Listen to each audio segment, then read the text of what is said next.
Assalamualaikum warahmatullahi wabarakatuh. Kali ini saya akan menyampaikan koneksi antar materi modul 3.1. Pengambilan keputusan berbasis nilai-nilai kebajikan sebagai pemimpin. Saya Erni Aida, calon guru penggerak angkatan 7 SMP Negeri 2 Tuntang Kabupaten Semarang. Mengajarkan anak menghitung itu baik, namun mengajarkan mereka apa yang berharga atau utama adalah yang terbaik.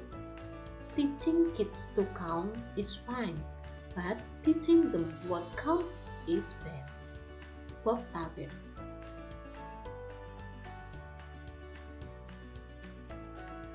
Kaitan kutipan di atas dengan proses pembelajaran yang sedang saya pelajari saat ini adalah bahwa mengajar bidang akademik kepada murid adalah hal yang baik.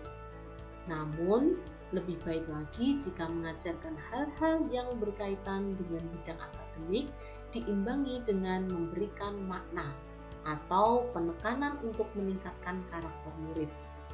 Karakter yang dibangun dapat dilakukan dalam hal peningkatan iman dan takwa, kemandirian, berkebinekaan global, gotong royong, mandiri, kreatif, dan bernalar kritis sebagaimana karakter murid dalam profil pelajar Pancasila. Nilai-nilai atau prinsip-prinsip yang kita anut dalam suatu pengambilan keputusan dapat memberikan dampak pada lingkungan melalui kebijakan yang kita ambil yang mampu memberikan teladan yang baik bagi lingkungan, di mana pengambilan keputusan memperhatikan 4 paradigma, 3 prinsip, dan 9 langkah pengambilan keputusan yang telah dipelajari pada modul 3.1 ini. Kontribusi saya sebagai pemimpin pembelajaran pada proses pembelajaran murid, salah satunya adalah dalam setiap pengambilan keputusan yang saya lakukan, tentunya harus berpihak pada murid melalui kebijakan yang mengutamakan kepentingan kelompok atau kelas, menjunjung nilai-nilai kebajikan yang diyakini, dan pengambilan keputusan dilakukan berdasarkan skala prioritas secara terencana dan terprogram. Education is the art of making men ethical. Pendidikan adalah sebuah seni untuk membuat manusia menjadi berperilaku etis. George Wilhelm Friedrich Hegel. Maksud kutipan di atas dikaitkan dengan proses pembelajaran pada modul 3.1 ini adalah bahwa pendidikan merupakan sebuah seni untuk menumbuhkan karakter dan perilaku murid menjadi lebih baik atau beretika. Seni tersebut tentunya membutuhkan kreativitas dari pendidik untuk dapat menyisipkan pendidikan karakter murid-muridnya melalui pembiasaan sehari-hari baik di kelas maupun di lingkungan murid. Pendidik mempunyai kebebasan dalam berkreasi untuk meningkatkan karakter murid-muridnya. Mereka juga mempunyai kewenangan penuh untuk mengontrol perkembangan perilaku muridnya, mempunyai peluang yang sangat besar untuk memengaruhi perubahan karakter murid-muridnya ke arah yang lebih baik melalui keteladanan yang dilakukan pendidik itu sendiri. Kaitan Pratap Triloka Filosofi Ki Hajar Dewantara dengan penerapan pengambilan keputusan sebagai seorang pemimpin. Pratap Triloka Ki Hajar Dewantara adalah Ing Ngarsa Sungtulodo, Ing Madya Mahankarsa Pupuri Handayani. Artinya adalah di depan memberi teladan, di tengah membangun motivasi atau memberi dorongan, dan di belakang memberi dukungan.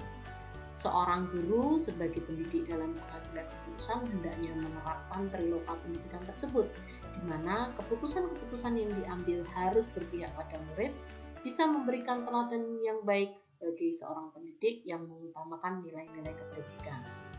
Pendidik dalam hal pengambilan keputusan juga harus mempertimbangkan semua keputusan tersebut agar mampu memotivasi murid-muridnya serta mendorong mereka untuk mencapai keselamatan dan kebahagiaan sebagai manusia dan anggota masyarakat. Pengaruh nilai-nilai yang tertanam dalam diri kita kepada prinsip-prinsip yang kita ambil dalam pengambilan suatu keputusan.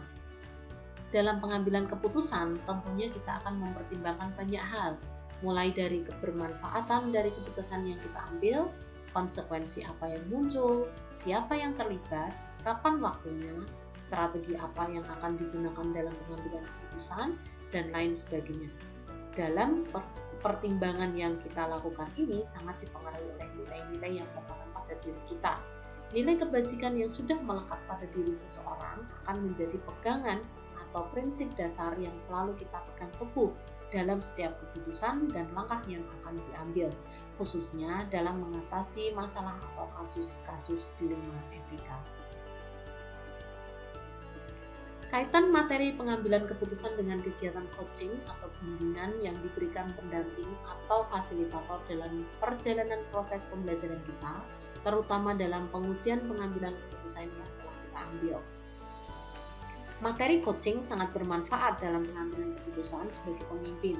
Pada materi sebelumnya kita telah belajar tentang alur tirta, yaitu menetapkan tujuan, identifikasi, rencana aksi, dan tanggung jawab. Dalam kaitannya dengan pengambilan keputusan berdasarkan nilai-nilai kebajikan seorang pemimpin, alur tirta ini sangat dapat dilakukan agar keputusan yang diambil sebagai seorang pemimpin ini adalah keputusan yang terbaik dan dapat dipertanggungjawabkan. Cara mendeteksi apakah pengambilan keputusan tersebut telah efektif? Masihkah ada pertanyaan-pertanyaan dalam diri kita atas pengambilan keputusan tersebut? Dalam alur tirta dilakukan refleksi di mana seorang pemimpin membiasakan diri untuk mengambil kesimpulan dari apa yang telah dilakukannya dalam hal pengambilan keputusan, membuat komitmen dari hasil keputusan, serta merencanakan program tindak lanjut. Hal ini tentu saja seorang pemimpin akan mengetahui apa keputusan yang diambil efektif atau tidak, di mana dalam rangka rencana aksi, seorang pemimpin tentunya telah mengetahui konsekuensi yang akan dihadapi dalam pengambilan keputusan tersebut. Dan ketika keputusan yang diambil telah sesuai dengan apa yang direncanakan, serta tidak menimbulkan permasalahan baru, maka dapat dikatakan bahwa keputusan tersebut efektif. Selanjutnya, terkait dengan apakah masih ada pertanyaan-pertanyaan yang muncul dalam diri kita atas pengambilan keputusan sebagai seorang pemimpin, dalam alur tirta juga dapat dilakukan pada saat merefleksi tentang keputusan yang telah diambil. Kita dapat mengajukan pertanyaan-pertanyaan mengenai dampak dari keputusan yang kita ambil, baik dalam dampak positif maupun negatif. Bagaimana efektivitas keputusan yang kita ambil, dan selanjutnya menyusun rencana tindak lanjut jika ternyata keputusan yang kita ambil belum final, artinya masih menimbulkan permasalahan baru atau masih ada dampak kurang baik yang masih perlu ditindaklanjuti. Kemampuan guru dalam mengelola dan menyadari aspek sosial emosionalnya akan berpengaruh terhadap pengambilan suatu keputusan, khususnya masalah dilema etika. Kompetensi sosial dan emosional yaitu kesadaran diri, pengelolaan atau manajemen diri, kesadaran sosial, keterampilan berelasi, dan pengambilan keputusan yang bertanggung jawab yang dimiliki seorang guru akan sangat mempengaruhi dalam pengambilan keputusan, khususnya masalah dilema etika. Seorang guru yang memiliki kesadaran diri, yakni dapat memahami perasaan, menghayati, dan mengelola emosi dirinya, tentunya akan lebih tenang ketika mengambil keputusan terkait masalah dilema etika. Kemampuan ini akan menuntut seorang guru untuk mengidentifikasi potensi diri, efikasi diri, dan kepercayaan diri dalam rangka pengambilan keputusan yang terbaik.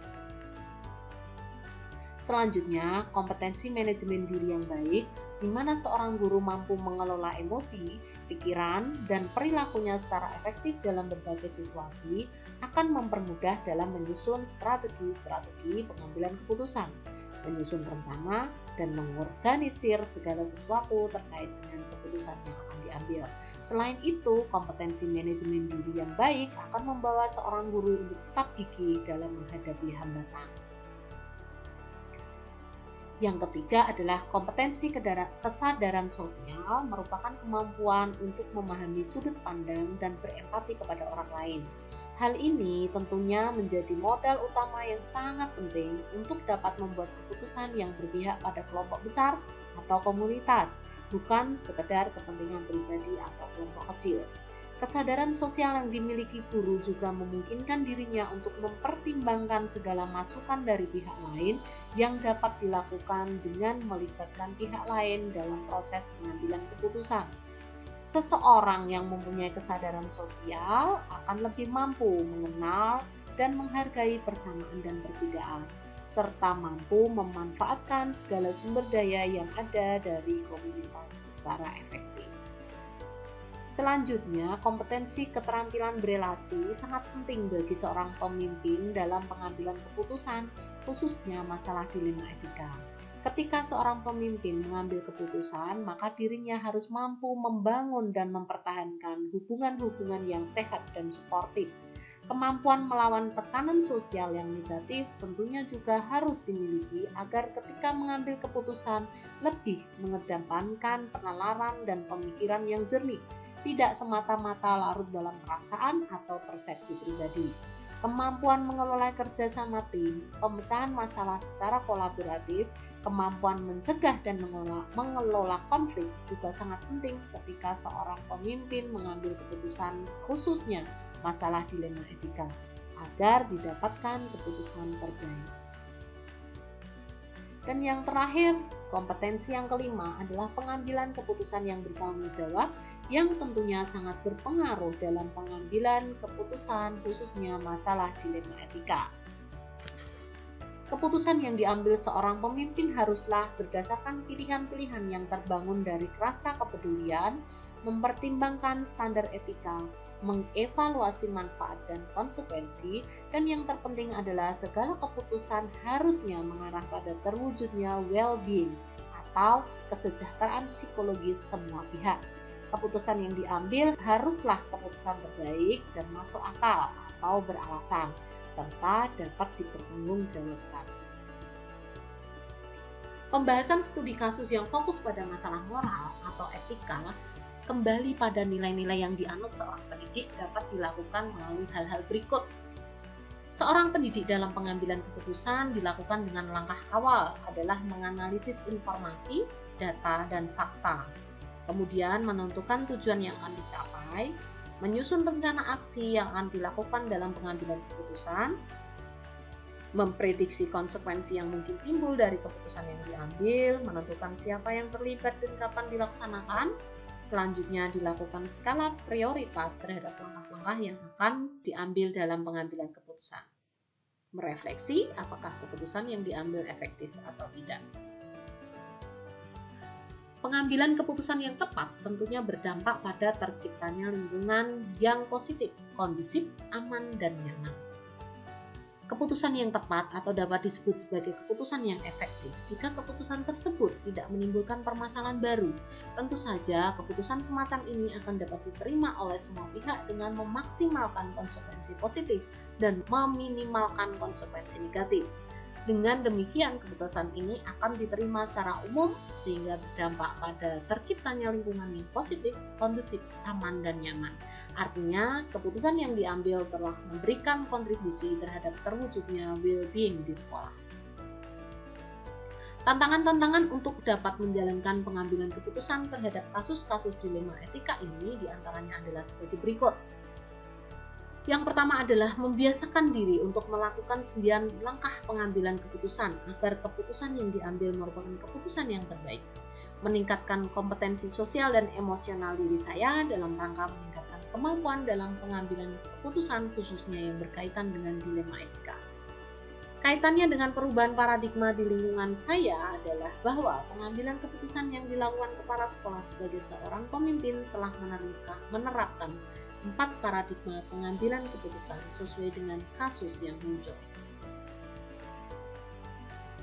Pengaruh pengambilan keputusan yang kita ambil ini dengan pengajaran yang memperhatikan murid-murid kita adalah melalui 9 langkah pengambilan keputusan, kita dapat melakukan pengambilan keputusan yang terbaik melalui analisis mendalam terhadap masalah tersebut. Dan tentunya semua yang kita lakukan selalu mengedepankan keberpihakan pada murid atau memerdekakan murid, bertanggung jawab dan berdasarkan prinsip nilai-nilai kebajikan universal. Cara memutuskan pembelajaran yang tepat untuk potensi murid kita yang berbeda-beda adalah salah satunya dengan melaksanakan pembelajaran berdiferensiasi dan PSE atau pembelajaran sosial dan emosional. Cara seorang pemimpin pembelajaran dalam mengambil keputusan untuk dapat mempengaruhi kehidupan atau masa depan murid-muridnya adalah sebagai berikut. Salah satu cara yang dapat dilakukan adalah dengan melibatkan murid pada saat pengambilan keputusan. Dengan demikian, murid akan ikut memiliki rasa tanggung jawab dan memikirkan langkah terbaik dalam pengambilan keputusan yang dilakukan guru bersama-sama dengan murid. Murid akan belajar melalui keteladanan yang dilakukan guru saat mengambil keputusan tersebut, dan mereka merasakan sendiri prosesnya karena dilibatkan dalam pengambilan keputusan tersebut. Kesimpulan akhir dari pembelajaran modul 3.1 materi pengambilan keputusan berbasis nilai-nilai kebajikan sebagai pemimpin dan keterkaitannya dengan modul-modul sebelumnya. Kesimpulan umum, pengembangan keterampilan atau skill guru dalam pengambilan keputusan sebagai pemimpin pembelajaran harus dilakukan agar dapat mengambil keputusan terbaik. Tidak ada yang benar atau salah dalam jawaban atas berbagai kasus, selama pengambilan keputusan berdasarkan nilai-nilai universal, kepentingan murid, dan rasa tanggung jawab, di mana kita tahu konsekuensinya. Saat kita mengambil keputusan, dibutuhkan keberanian dan kepercayaan diri untuk menghadapi konsekuensi dan implikasi dari keputusan yang kita ambil, karena tidak ada keputusan yang mengakomodasi seluruh kepentingan para pemangku kepentingan. Tidak semua kepentingan dapat diakomodir saat kita mengambil keputusan. Maka saat mengambil keputusan, kita mempertimbangkan kejelasan visi misi, budaya, dan nilai-nilai yang dianggap penting agar bisa menjadi acuan dalam pengambilan keputusan. Koneksi antar materi modul 3.1 dengan modul 2. Keterampilan coaching akan membantu dengan mengajukan pertanyaan-pertanyaan untuk memprediksi hasil dan melihat berbagai opsi sehingga dapat mengambil keputusan terbaik. Diperlukan KSE, self-awareness, pengelolaan diri atau self-management, kesadaran diri, social awareness, dan keterampilan berhubungan sosial atau relationship skill untuk mengambil keputusan. Diharapkan proses pengambilan keputusan dapat dilakukan secara sadar penuh atau mindful, sadar dengan berbagai pilihan dan konsekuensi yang ada. Koneksi antar materi modul 3.1 dengan modul 1. Sekolah adalah institusi moral yang dirancang untuk mengajarkan norma-norma sosial. Keputusan-keputusan yang diambil di sekolah akan merefleksikan nilai-nilai yang dijunjung tinggi oleh sekolah tersebut dan akan menjadi rujukan atau teladan bagi seluruh warga sekolah. Jadi, saat mengambil keputusan adalah yang terbaik untuk semua warga sekolah. Selanjutnya, pendidik adalah teladan bagi murid-murid untuk mewujudkan profil pelajar Pancasila. Dalam pengambilan keputusan, seorang pendidik harus tetap memberikan tuntunan bagi murid melalui pengambilan keputusan yang didasarkan pada prinsip nilai-nilai kebajikan. Pendidik adalah role modelnya anak-anak. Bagaimana kita berperilaku akan diikuti anak-anak. Pengambilan keputusan yang dilakukan guru sebagai pendidik haruslah mempertimbangkan 3 hal berikut. Yang pertama, berpihak pada anak. Yang kedua, bertanggung jawab atau berani dan sadar betul akan konsekuensi atau risikonya. Yang ketiga adalah berdasarkan nilai-nilai kebajikan universal. Pemahaman tentang konsep-konsep yang telah dipelajari di modul ini yaitu dilema etika, rujukan moral, 4 paradigma pengambilan keputusan, 3 prinsip pengambilan keputusan, dan 9 langkah pengambilan dan pengujian keputusan. Rujukan moral adalah masalah yang berkaitan antara benar lawan salah. Sedangkan dilema etika adalah masalah berkaitan antara pilihan benar dan benar tetapi saling bertentangan. Kategori pola, model, atau paradigma pada situasi dilema etika adalah yang pertama, individu lawan kelompok atau individual versus community. Yang kedua, rasa keadilan lawan rasa kasihan. Justice versus mercy. Yang ketiga, kebenaran lawan kesetiaan. Truth versus loyalty. Yang keempat, jangka pendek lawan jangka panjang. Atau short term versus long term. 3 prinsip pengambilan keputusan yaitu 1. Berpikir berbasis hasil akhir atau end-based thinking. Yang kedua, berpikir berbasis peraturan atau rule-based thinking. Yang ketiga, berpikir berbasis rasa peduli atau care-based thinking. 9 langkah yang dilakukan dalam pengambilan dan pengujian keputusan dalam situasi dilema etika. Yang pertama adalah mengenali nilai-nilai yang saling bertentangan. Yang kedua, menentukan siapa yang terlibat dalam situasi ini. Yang ketiga, kumpulkan fakta-fakta yang relevan dengan situasi ini. Yang keempat, lakukan pengujian benar atau salah. Ada 5 uji yang dapat dilakukan, yaitu uji legal, uji regulasi atau standar profesional, uji intuisi, uji publikasi, dan uji panutan atau idola. Uji yang sejalan dengan prinsip pengambilan keputusan yang pertama adalah uji intuisi, berhubungan dengan berpikir berbasis peraturan atau rule-based thinking yang tidak bertanya tentang konsekuensi tapi bertanya tentang prinsip-prinsip yang mendalam. Yang kedua adalah uji publikasi, sebaliknya berhubungan dengan berpikir berbasis hasil akhir and-based thinking yang mementingkan hasil akhir. Dan yang ketiga adalah uji panutan atau idola, berhubungan dengan prinsip berpikir berbasis rasa peduli atau care-based thinking, di mana ini berhubungan dengan golden rule yang meminta Anda meletakkan diri Anda pada posisi orang lain. Lanjutan dari 9 langkah yang dilakukan dalam pengambilan dan pengujian keputusan dalam situasi dilema etika. Langkah kelima adalah pengujian paradigma benar lawan benar atau paradigma mana yang sedang terjadi. Yang keenam, melakukan prinsip resolusi atau prinsip menyelesaikan dilema mana yang akan dipakai. Yang ketujuh adalah investigasi opsi dilema. 8, buat keputusan, dan 9, lihat lagi keputusan dan refleksikan. Hal-hal yang di luar dugaan dalam mempelajari modul 3.1 ini adalah sebagai seorang pemimpin dalam mengambil keputusan tidak boleh gegabah, melainkan dengan analisis, perencanaan, dan pelaksanaan yang matang. Setiap keputusan yang diambil mengandung konsekuensi yang secara sadar harus dipikirkan secara mendalam sebelum mengambil keputusan. Tidak mungkin mengakomodir keinginan semua pihak. Dalam setiap keputusan pasti akan ada risiko dari pihak yang tidak setuju atau tidak sepaham dengan keputusan tersebut.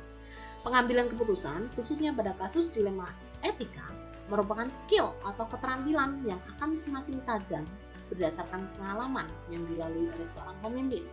Pada kasus dilema etika, pengambilan keputusan pada masalah yang sama belum tentu diperlukan solusi yang sama, tergantung pada banyak hal, diantaranya situasi, kondisi, pihak yang terlibat beserta keadaan psikologisnya, dan suasana lingkungan di mana kasus tersebut terjadi. Sebelum mempelajari modul ini, pernahkah Anda menerapkan pengambilan keputusan sebagai pemimpin dalam situasi moral dilema? Bila mana pernah, apa bedanya dengan apa yang Anda pelajari di modul ini? Pernah, yaitu pada saat memutuskan untuk mengikuti seleksi beasiswa S2 pada tahun 2012. Di satu sisi, saya perlu meningkatkan kompetensi diri dan profesionalisme sebagai pendidik. Di sisi lain, saya berkewajiban mendidik murid-murid saya. Waktu itu hanya saya satu-satunya guru di sekolah saya. Perbedaan yang saya rasakan adalah bahwa pada saat itu pertimbangan yang saya lakukan dalam pengambilan keputusan tidak seluas saat sekarang ini. Saat itu saya tidak terlalu banyak memikirkan konsekuensi akan terjadi akibat keputusan yang saya ambil. Dampak mempelajari konsep ini, perubahan yang terjadi pada cara saya dalam mengambil keputusan sebelum dan sesudah mengikuti pembelajaran modul ini. Yang pertama, dampak yang terjadi adalah saya lebih memahami bahwa dalam pengambilan keputusan oleh seorang pemimpin tidaklah sesederhana yang saya kira. Namun banyak hal yang harus dipertimbangkan.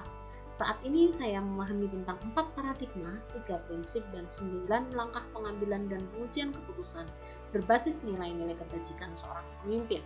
Bahwa dalam pengambilan keputusan harus didasarkan pada 3 hal, yaitu berpihak pada murid, bertanggung jawab, dan didasarkan pada kebajikan yang universal. Seberapa penting mempelajari topik modul ini bagi Anda sebagai seorang individu dan Anda sebagai seorang pemimpin? Modul ini sangat penting bagi saya, khususnya ketika menghadapi kasus dilema etika di kemudian hari. Saya berharap ada perubahan signifikan dalam diri saya ketika mengambil keputusan tersebut setelah saya memahami banyak hal yang dipelajari pada modul 3.1 ini. Sebagai seorang pemimpin, saya lebih percaya diri ketika mengambil keputusan karena apa yang saya lakukan dalam pengambilan keputusan telah didasarkan pada nilai-nilai kebajikan Dan saya sadar betul mengenai konsekuensi yang muncul dari setiap keputusan yang saya ambil. Selain itu, pemahaman tentang mindfulness pada saat pengambilan keputusan sangat berarti terhadap keputusan yang diambil sehingga lebih dapat dipertanggungjawabkan. Demikian paparan koneksi antar materi modul 3.1 yang dapat saya sampaikan. Semoga bermanfaat. Terima kasih. Assalamualaikum warahmatullahi wabarakatuh.